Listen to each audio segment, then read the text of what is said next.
बिस्मिल्लाहिर्रहमानिर्रहीम। अस्सलामु अलैकुम। उम्मीद है कि आप तमाम अहबाब खैरियत से होंगे।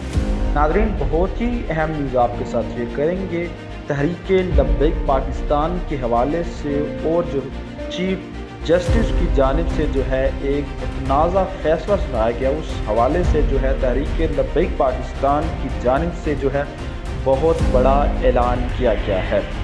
आगे बढ़ने से पहले गुजारिश है कि अगर चैनल पर नहीं है तो चैनल को ज़रूर सब्सक्राइब कीजिए ताकि हर किस्म की न्यूज़ अपडेट आपके साथ शेयर कर सकें। जैसा कि नाज़रीन, चीफ जस्टिस ऑफ पाकिस्तान की जानिब से जो है मुबारक सानी का जो केस था, उसका जो फ़ैसला जो है कुछ दिनों पहले जो है चीफ जस्टिस काजी फाइज ईसा की जानिब से सुनाया गया था, जिसको लेकर पाकिस्तान के तमाम उलमा कराम फ़िरका वारियत छोड़कर किसी मसलक का ये एक जो है मसला नहीं है, बल्कि तमाम उलमा कराम जो हैं पाकिस्तान के, वो इस बात पर जो है मुत्फिक हो चुके हैं, इकट्ठे हो चुके हैं, क्योंकि ये ख़त्म नबूवत का मसला है।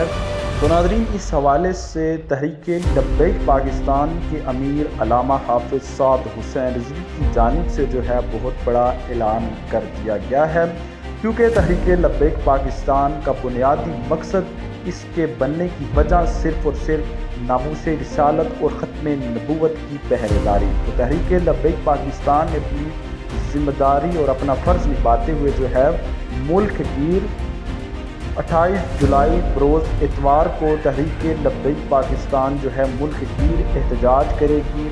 हर शहर के प्रेस क्लब के सामने जो है तहरीक लब्बैक पाकिस्तान जो है एहतजाज करेगी। अगर तहरीक लब्बैक पाकिस्तान के मुतालबात न मानेंगे और ख़त्म नबूवत का ये जो फ़ैसला चीफ जस्टिस की जानिब से सुनाया गया, अगर इसने ये वापस ना लिया, तो अल्लामा हाफ़िज़ साद हुसैन रिज़वी ने ये कहा है कि हम जो है बहुत बड़ी कॉल देंगे और आपको जो है मजबूरन जो है आपको ये फ़ैसला वापस लेना पड़ेगा।